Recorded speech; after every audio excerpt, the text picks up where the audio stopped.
నగరంలో మీరు ఈ రోజున ఏ రోడ్డు చూసినా, ఏ వీధి చూసినా, ఏ వార్డు చూసినా కూడా ప్రతి చోట ప్రతి 100 మీటర్లకి ఎక్కడో చోట ఏదో ఒక బిల్డింగ్ కట్టడము, షాపింగ్ మాల్ కట్టడము, లేదా ఉన్న బిల్డింగ్ని ఓల్డ్ బిల్డింగ్స్ డిమాలిష్ చేసి మళ్ళీ దాన్ని రెనోవేట్ చేయడము లేదా రీకన్స్ట్రక్షన్ చేయడము జరుగుతూ ఉంది.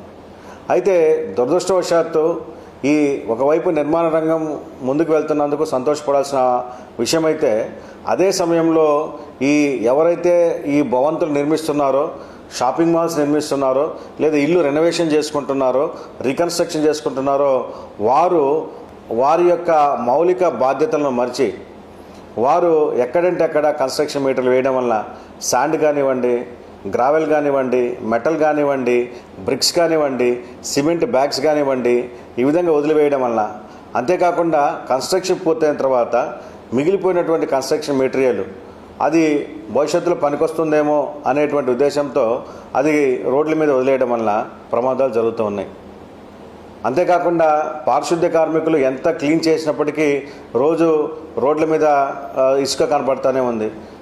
అదేవిధంగా ఈ కన్స్ట్రక్షన్ మెటీరియల్ కంకర కావచ్చు, బ్రిక్స్ కావచ్చు, ఆ సంబంధిత గ్రావెల్ కావచ్చు, అది రోడ్ల మీదుగా దర్శనమిస్తూ ఉంది. ఇదే సమయంలో దురదృష్టవశాత్తు ప్రమాదాలు జరుగుతున్నాయి. అంటే ముఖ్యంగా 2 వీలర్స్ స్కిడ్ అయి పడిపోవడమే కాదు, అవి ప్రాణాలు కూడా తీసేటువంటి సందర్భాలు ఉన్నాయి. సో కాబట్టి నగర ప్రజలందరికీ, ముఖ్యంగా ఎవరైతే భవంతులు నిర్మిస్తున్నారో, ఎవరైతే కమర్షియల్ కాంప్లెక్సెస్ కడుతున్నారో, ఎవరైతే రెనోవేషన్ లేదా రీకన్స్ట్రక్షన్ చేసుకుంటున్నారో వారందరికీ కూడా ముఖ్యమైన గమనిక, మీరు ఈ కన్స్ట్రక్షన్ మెటీరియల్ ఏదైతే ఉందో, ఇసుక కానీ, గ్రావెల్ కానీ, లేదా మెటల్ కానీ, సిమెంట్ బ్యాగ్స్ కానీ, లేకపోతే ఆ కన్స్ట్రక్షన్ ఉపయోగించేటువంటి కర్రలు కానీ, ఏ సామాగ్రి అయినా సరే ఆ నిర్మాణ సామాగ్రిని దయచేసి మున్సిపల్ రోడ్లపైన, మున్సిపల్ డ్రైన్లపైన పెట్టవద్దని, మీది కన్స్ట్రక్షన్ సైట్ ఏదైతే ఉందో ఆ కన్స్ట్రక్షన్ సైట్లోనే మీరు పెట్టుకోవాలని చెప్పి మీ అందరికీ విజ్ఞప్తి చేస్తున్నాను. ప్రజలు సివిక్ సెన్స్తో, పౌరస్పృహతో పనిచేసుకోవాలని, దానివల్ల మిగిలిన వారికి ఇబ్బంది జరగకూడదని, ముఖ్యంగా ప్రమాదాలకు తావివ్వకూడదని చెప్పి అందరినీ ప్రార్థిస్తున్నాను.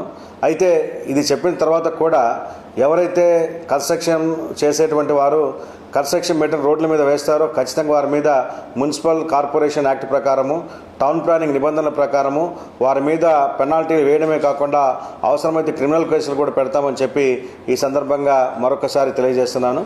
కాబట్టి ప్రజలందరూ కూడా సహకరించి ప్రజల యొక్క భద్రత కోసం, ప్రజల యొక్క క్షేమం కోసం మీరు మీ వంతుగా మీరు జాగ్రత్తలు తీసుకోవాలని చెప్పి, మీ స్వార్థం కోసం, మీ నిర్మాణం కోసం మిగిలిన ప్రజల్ని ఇబ్బంది పెట్టకూడదని చెప్పి మీ అందరికీ కూడా విజ్ఞప్తి చేస్తున్నాను.